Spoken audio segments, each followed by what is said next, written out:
نحمده ونصلي على رسوله الكريم أما بعد أعوذ بالله من الشيطان الرجيم بسم الله الرحمن الرحيم لقد كان لكم في رسول الله أسوة حسنة لمن كان يرجو الله واليوم الآخر وذكر الله كثيرا وقال الله تبارك وتعالى في موضع آخر قل إن كنتم تحبون الله فاتبعوني يحببكم الله صدق الله العظيم. بزرگوں اور پیارے بھائیوں، اللہ تعالیٰ کا بڑا کرم اور احسان ہے کہ اللہ تعالیٰ نے ہم سب کو ایمان کی دولت سے نوازا ہے. مرتے دم تک اللہ رب العزت ہمارے ایمان کی عقائد کی حفاظت فرما، ایمان والی بہترین زندگی اور ایمان والی قابل رشک موت نصیب فرما.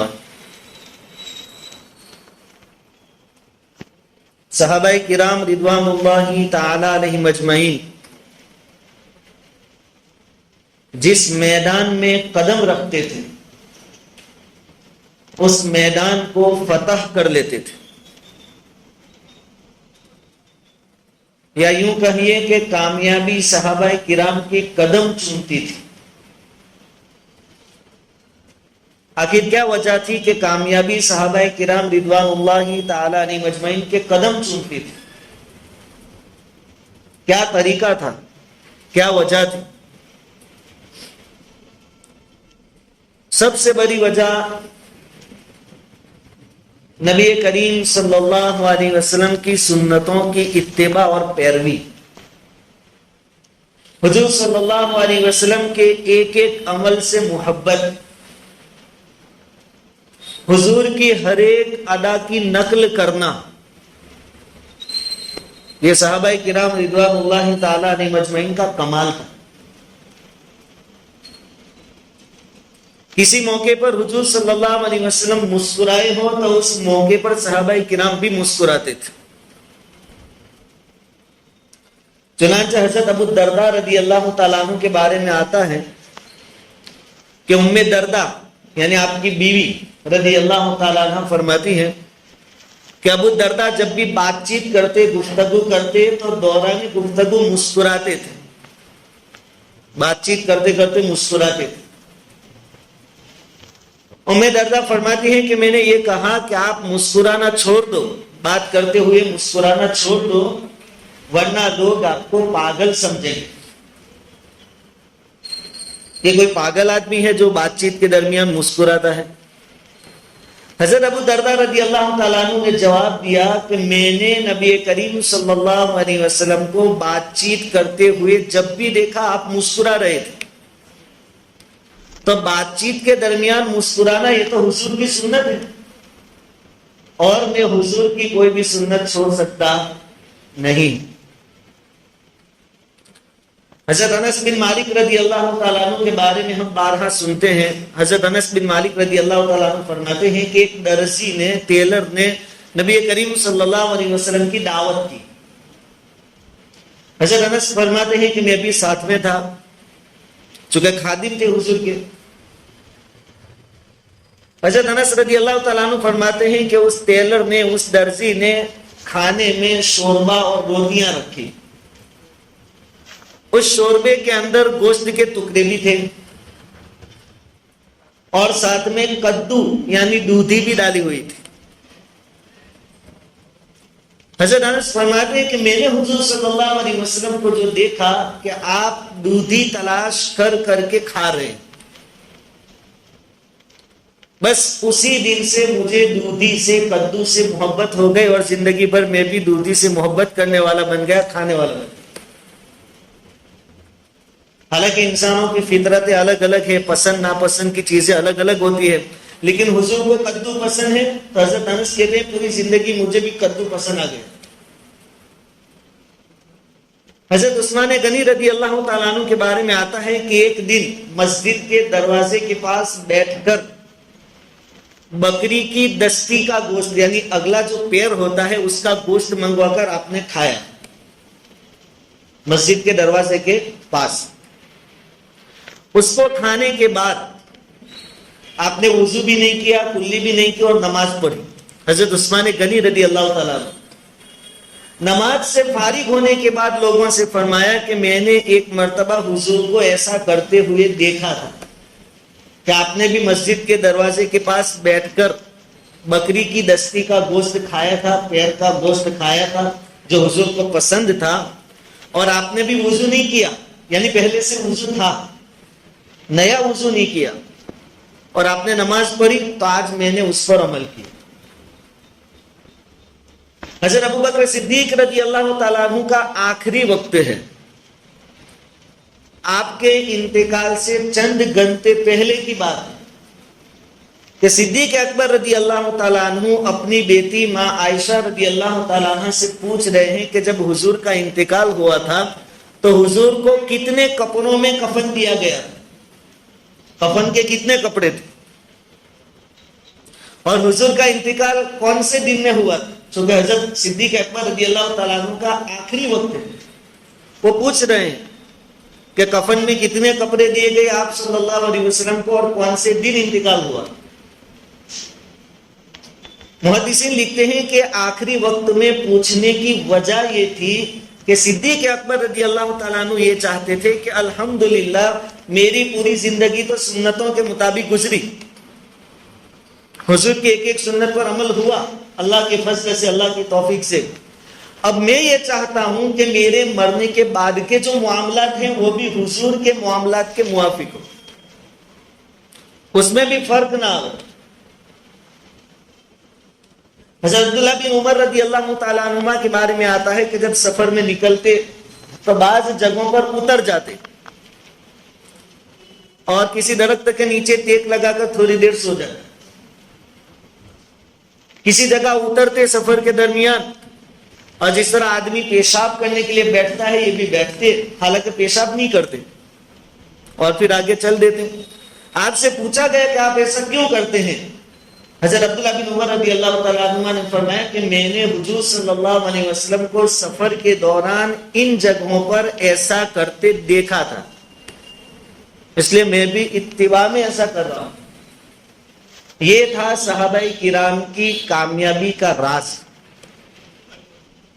کہ انہوں نے حضور صلی اللہ علیہ وسلم کی چھوٹی سے چھوٹی اور بڑی سے بڑی کوئی سنت چھوڑی نہیں جس پر انہوں نے عمل نہ کیا, ہر چیز پر عمل کیا.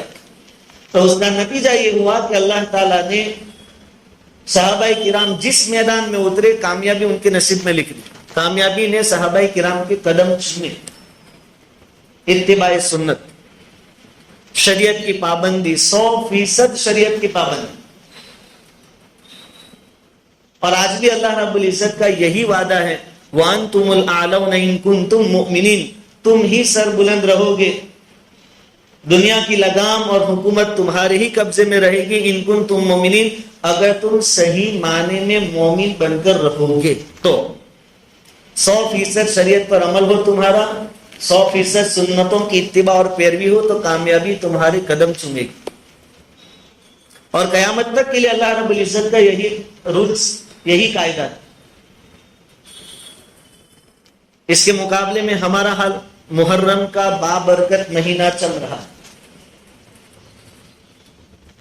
ایک مومن اور مسلمان ہونے کی حیثیت سے ہمارا سب سے بڑا فریضہ یہ ہے, ذمہ داری یہ ہے کہ ہم یہ دیکھیں, سیرت کی کتابوں میں یا کسی عالم سے جاننے والے سے پوچھیں کہ محرم کے مہینے میں حضور صلی اللہ علیہ وسلم کا عمل کیا ہے, کیونکہ اصل تو عمل ہے. صرف زبان سے بولنا کہ ہمیں محبت ہے اس کا کوئی اعتبار نہیں. محبت ہے آدمی کو جس سے محبت ہوتی ہے اس کی ہر ادا کو نقل کرتا ہے. صحابہ کرام باقاعدہ حضور جیسے چلنے کی پریکٹس کرتے تھے کہ حضور کیسے چلتے ہیں. اب محرم کے مہینے میں حضور کا عمل کیا ہے. حضرت عبداللہ بن عباس رضی اللہ تعالیٰ عنہ سے روایت ہے جس کا مفہوم اور مطلب یہ ہے کہ حضور رمضان کے بعد سب سے زیادہ جن روزوں کے انتظار میں رہتے تھے فضیلت حاصل کرنے کے واسطے وہ محرم کے مہینے کے روزے حضور روزے رکھتے تھے. خاص کر 10ویں محرم کا روزہ, عاشورہ یعنی آئندہ کل کا روزہ. ہماری ذمہ داری ہے کہ ہم روزہ رکھیں. دوسری بات یہ کہ 10ویں محرم کی فضیلت پہلے سے ہے، پہلے سے. اور ہم یہ سمجھ رہے ہیں کہ 10ویں محرم کی فضیلت اس لیے ہے کہ اس دن میں حضرت حسین رضی اللہ تعالیٰ عنہ کو شہید کیا گیا. تو جان لیجئے کہ یہ شہادت بعد میں ہوئی ہے، آپ کی شہادت سے پہلے ہی سے یہ دن بڑا بابرکت رہا ہے. مدینہ کے یہودی بھی روزہ رکھتے تھے اس دن کے اندر. ان سے پوچھا گیا جب حضور ہجرت فرما کر مدینہ تشریف لے گئے، آپ نے دیکھا کہ یہود روزہ رکھتے ہیں 10 محرم کو، تو حضور نے پوچھا صحابہ کرام سے کہ یہودی روزہ کیوں رکھتے ہیں؟ تو یہودیوں نے بتایا، جواب دیا کہ اس دن موسیٰ علیہ السلام کو اپنی قوم یعنی فرعون اور اس کا جو لشکر تھا اس کے ظلم و ستم سے نجات ملی، اس کے شکرانے پر ہم لوگ روزہ رکھتے. حضور نے کہا ہم بھی رکھیں گے. اور آخر میں حضور نے یہ بھی فرمایا تھا کہ چونکہ یہودیوں کی مخالفت کرنا ہے، اس لیے اگر آئندہ سال ہم زندہ رہے تو ایک دن کا اور روزہ رکھ لیں گے ساتھ میں، 9، 10 یا 10، 11 محرم. یہ ہے کام کرنے کے. اس کے بجائے آپ کیا کر رہے ہیں، ہم کیا کر رہے ہیں کہ بھائی تعزیے بناؤ، جلوس نکالو، سواری میں نکلو. یہ سراسر مذہب اسلام کی بدنامی ہم کر رہے ہیں. ایک معمولی آپ تھوڑی دیر سوچیں کہ شہادتیں تو بہت سارے لوگوں کی ہوئی ہیں. حضور صلی اللہ علیہ وسلم کے چچا حضرت حمزہ رضی اللہ تعالیٰ عنہ، ان کی شہادت کتنی خطرناک ہوئی. آپ کا کلیجہ نکالا گیا، اس کو چبایا گیا، انگلیاں کاٹی گئی، کان کاٹے گئے، مسلا بنایا گیا آپ کی ناش مبارک. تو یہ شہادت نہیں ہے. تو آپ سوچیں ایمان والوں کہ حضرت حمزہ کی شہادت پر تعزیے کیوں نہیں بنتے، ان کی شہادت کا غم کیوں نہیں. حضرت عمر رضی اللہ تعالیٰ عنہ بھی تو شہید کیے گئے، مصلی پر آپ کو خنجر مارا گیا فجر کی نماز میں، تو ان کے نام سے تعزیے کیوں نہیں. حضرت عثمان غنی رضی اللہ تعالیٰ عنہ کو کتنے خطرناک طریقے سے مظلومانہ شہید کیا گیا، کئی دنوں تک پیاسے بھوکے رکھے گئے، گھر میں آپ کو گھیر لیا گیا، پھر آپ کو شہید کر دیا گیا. تو حضرت عثمان غنی رضی اللہ تعالیٰ عنہ کے نام کے تعزیے کیوں نہیں. بدر میں، احد میں 70 صحابہ کرام شہید ہوئے، ان کے نام کے تعزیے کیوں نہیں. ان کے نام سے شور واویلا، ہائے واویلا کیوں نہیں. سوچنے والی بات دراصل یہ ہے کہ جو لوگ ماتم منا رہے ہیں، تعزیے نکال رہے ہیں اور رو رہے ہیں، سینے اور پیٹ پیٹ رہے ہیں، انہی لوگوں کے باپ داداؤں نے حضرت حسین رضی اللہ تعالیٰ عنہ کو شہید کیا، انہی لوگوں نے شہید کیا تھا. اور اس وقت ان کے باپ داداؤں نے اپنے اس جرم کو چھپانے کے واسطے شہید بھی انہوں نے ہی کروایا اور ماتم بھی انہوں نے ہی منایا. کوفیوں نے بے وفائی کی تھی، دھوکے بازی کی تھی حضرت حسین رضی اللہ تعالیٰ عنہ کے ساتھ. انہوں نے 12,000 خط لکھے کہ آپ کوفہ آ جائیں. چونکہ حضرت حسین رضی اللہ تعالیٰ عنہ، یزید جو تھا یعنی حضرت معاویہ رضی اللہ تعالیٰ عنہ کا لڑکا جس کو امیر بنایا گیا تھا، حضرت حسین رضی اللہ تعالیٰ عنہ اس کی عمارت کو قابل قبول نہیں رکھتے تھے. کہہ رہے تھے کہ سنت کے خلاف، شریعت کے خلاف اس کو امیر بنایا گیا ہے، ہم ان کی بیعت نہیں کریں گے. تو کوفہ والوں نے خط لکھ کر بلایا تھا. اور جب یزید کا لشکر کوفہ پہنچا تو سارے کوفہ والوں نے اپنی پالٹی چینج کر دی اور یزید کے لشکر میں آ گئے. اور انہی لوگوں نے کربلا کے میدان میں حضرت حسین رضی اللہ تعالیٰ عنہ کو شہید کروایا. پہلے بلایا کہ آؤ ہم تمہارا ساتھ دیں گے، اور پھر وہ سب کے سب لوگ یزید کے لشکر میں شامل ہو گئے اور انہی لوگوں نے شہید کروایا.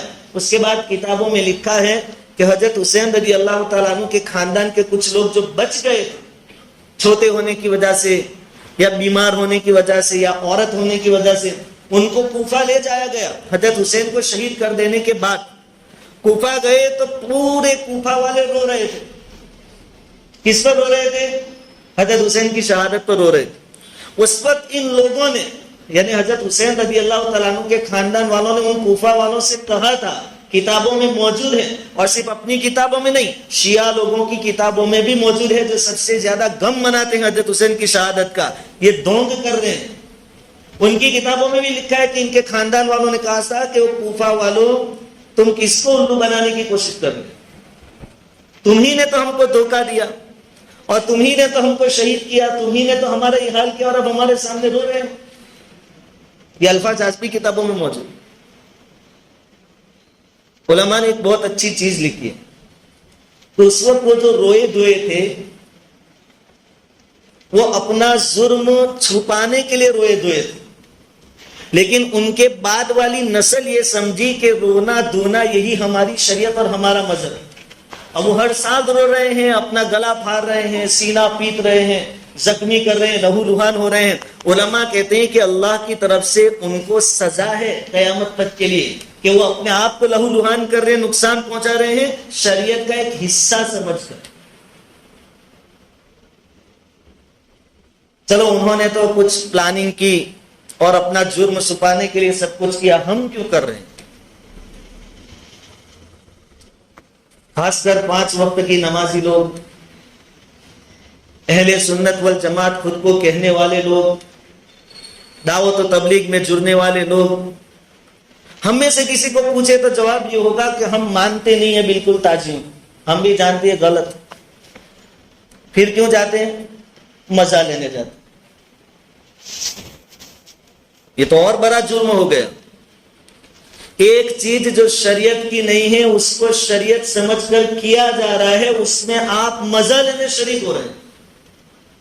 تو آپ سے سوال ہے کہ آپ کو مزہ لینے کے لیے حضور کے نواسے کے علاوہ کوئی اور نہیں ملا؟ بڑی بات یہ ہے کہ کھیل کوئی بھی ہو، دیکھنے والے اگر نہ ہو، تماشائی نہ ہو، پریکشک نہ ہو، تو وہ کھیل لمبے زمانے تک ٹکتا نہیں۔ کھلاڑیوں میں جو حوصلے آتے ہیں، جو جذبات آتے ہیں، جو جوش آتا ہے، وہ پریکشکوں کی وجہ سے آتا ہے، دیکھنے والوں کی وجہ سے آتا ہے۔ آپ چند سالوں کے لیے دیکھنا چھوڑ دیں، تماشائی انشاءاللہ خود بخود کھلاڑی ٹھنڈے ہو جائے۔ یہ تو سراسر شریعت کا مذاق برا ہے۔ ہمیں ہوش کے ناخن لینے چاہیے، سوچنا چاہیے۔ بہت سارے صحابہ کرام شہید ہوئے، ان کی نام کے تاجیے کیوں نہیں ہیں؟ ان کی موت پر یہ سب دمال کیوں نہیں؟ اس لیے کوئی ایسی مزہ لینے کی چیز نہیں ہے۔ اس دن تو کیا کرنا ہے؟ روزہ رکھنا ہے اگر ہو سکے تو۔ 10ویں محرم کو حدیث سے کیا ثابت ہے؟ اپنے گھر والوں پر کھانے پینے میں وسعت کرنی، جتنا ہو سکے کھلاؤ پلاؤ۔ کیا ہوگا اس کے بدلے میں؟ تاکہ جو 10ویں محرم کو اپنے گھر والوں پر کھانے پینے میں کشادگی کا معاملہ کرے گا، پورا سال اللہ تعالیٰ اس کی روزی میں برکت دیں۔ اب سوال یہ ہے کہ روزہ رکھیں گے تو کھائیں گے پیئیں گے کیسے؟ تو جن کا روزہ نہیں ہے، بچے ہیں چھوٹے، گھر میں مستورات ہیں جو نہیں رکھ سکتے روزہ، ان کو دن میں کھلاؤ پلاؤ، اور جن کا روزہ ہے وہ افطاری میں کھا لیں، سحری میں کھا لیں، اچھا کھائیں کھلائیں۔ اور 10ویں محرم کی فضیلت پہلے سے، اور حضرت حسین رضی اللہ تعالیٰ عنہ سے اگر محبت ہے تو محبت کا تقاضا یہ ہے کہ ہمیں پہلے تو یہ معلوم ہو کہ حضرت حسین رضی اللہ تعالیٰ عنہ شہید کیوں ہوئے؟ آپ کیوں مکہ سے نکل کر کوفہ جا رہے ہیں؟ وجہ کیا تھی؟ آپ نے کیوں اپنے گھر والوں کو، بچوں کو، عورتوں کو میدان میں کھڑا کر دیا؟ واپس کیوں نہیں ہوئے؟ معافی کیوں نہیں مانگ لی؟ حضرت حسین رضی اللہ تعالیٰ عنہ نے ظلم کے خلاف جھنڈا بلند کیا کہ یزید کا کیریکٹر، اس کی زندگی اچھی نہیں تھی۔ یہ باتیں آپ کے خطبات میں لکھی ہے، جو جنگ کے میدان میں جنگ سے پہلے حضرت حسین رضی اللہ تعالیٰ عنہ نے خطبات دیے تھے، بیان دیا تھا دشمنوں کے سامنے۔ اور آپ نے کوفیوں کو، بصریوں کو جو خطوط لکھے تھے، اس میں لکھا تھا کہ بصرہ والوں، آپ جانتے ہو کہ یزید کے دور حکومت میں میرے نانا نبی کریم صلی اللہ علیہ وسلم کی سنتوں کو مٹایا جا رہا ہے اور بدعتوں کو رواج دیا جا رہا ہے۔ میں تو میدان میں آ گیا ہوں ان کے مقابلے کے لیے، تم بھی میرے ساتھ آ جاؤ۔ تو حضرت حسین رضی اللہ تعالیٰ عنہ کی لڑائی کیوں تھی؟ بدعتوں کے خلاف تھی، ظلم کے خلاف آواز اٹھائی تھی۔ اگر ہمیں کچھ کرنا ہے حضرت حسین رضی اللہ تعالیٰ عنہ کی طرح، تو ہم ظلم کے خلاف آواز اٹھانے والے ہیں۔ وقت ہو چکا ہے۔ دوسری مختصر سی بات کہ لڑائی کے میدان میں بھی جب نماز کا وقت آیا تب پہلے نماز ادا کی گئی، ایسا نہیں کہ بھائی لڑائی ہے اب جان کا خطرہ ہے، نماز کبھی معاف نہیں ہوتی. باقاعدہ سامنے جو لشکر تھا ان سے اجازت لی گئی اور نماز ادا کی گئی. اور ایک بہت بڑی بات، حضرت حسین رضی اللہ تعالیٰ عنہ نے یزید کا جو لشکر تھا ان سے پوچھا کہ تم بھی تو نماز پڑھو گے؟ کہا ہاں. تو کہا الگ جماعت کرو گے؟ وہ دشمن ہے، ابھی نماز کے بعد لڑنا ہے، جان کی بازی ہے. لیکن انہوں نے جواب دیا کہ نہیں، نماز تو تمہارے پیچھے ہی پڑھیں گے، دشمنی اپنی جگہ لیکن نماز تمہارے پیچھے. ہے ہمارے اندر اتنی ہمت؟ معمولی کچھ ہو گیا گھر میں پوری زندگی بولنا بند، تو میرے جنازے پر نہیں، میری دہلیز پر نہیں، ہمارے یہاں شادی میں نہیں، میت میں نہیں. وہاں لڑائی ہے اور سلام پھیرنے کے بعد واپس تلواریں اٹھانی ہے ایک دوسرے کے سامنے، لیکن وہ بھی کہہ رہے ہیں کہ امام تو آپ ہی، ہم آپ کے پیچھے نماز ادا کریں. تو انہوں نے لڑائی کے میدان میں سب نے، دونوں لشکروں نے نماز پڑھی. اور ایک ہم ہے، بارش ہے، ٹھنڈک ہے، فجر میں آنکھ نہیں کھلتی تو ہم سو جاتے ہیں. پھر ہم کیسے حسینی بن گئے؟ ہمیں کیا حق بنتا ہے یا حسین ہم نہیں تھے کہنے؟ اچھا ہوا نہیں تھے، ممکن ہے منافقوں کی لسٹ میں ہوتے. اس لیے سب سمجھدار ہے. یہ دین کی چیزیں ایسی نہیں کہ اس سے مزہ لیا جائے، اس کا مذاق اڑایا جائے یا مذاق اڑانے والوں کے ساتھ ہم شریک. شریعت میں عمل کا ویلیو ہے، صرف زبان سے بولنے سے کچھ ہوتا نہیں. حضور نے ہم کو بتایا نماز پڑھو، تو حضور نے خود نماز بہت پڑھی، اتنی پڑھی کہ پیروں پر ورم آ جاتا تھا. صرف کہہ کر بیٹھ نہیں گئے کہ تم نماز پڑھو. روزہ رکھو تو اتنے روزے رکھے کہ صحابہ کرام کہتے کہ ہمیں ایسا لگتا تھا کہ کبھی افطار نہیں کریں گے، اتنے روزے کر کے بتایا. ہمیں عمل کرنا ہے. 10ویں محرم کو روزہ رکھے، آج بھی بہت سارے لوگوں نے رکھا ہے، آج نہیں رکھا وہ کل اور پرسوں رکھ لیں. اور کسی وجہ سے 2 روزے نہیں رکھ سکتے، نوکری کی وجہ سے یا ہمت نہیں ہے، تو 1 روزہ بھی چل جائے. 10ویں محرم کو روزہ رکھے اور تماشے میں شریک نہ ہو، خود بھی نہ ہو، اور کوشش کرے ہمارے گھر سے بھی کوئی نہ ہو، نیچے میدان میں بھی نہ ہو اور اوپر چھتوں پر بھی نہ ہو. اللہ رب العزت کہی سنی باتوں پر کہنے سننے سے زیادہ عمل کی توفیق عطا فرمائے.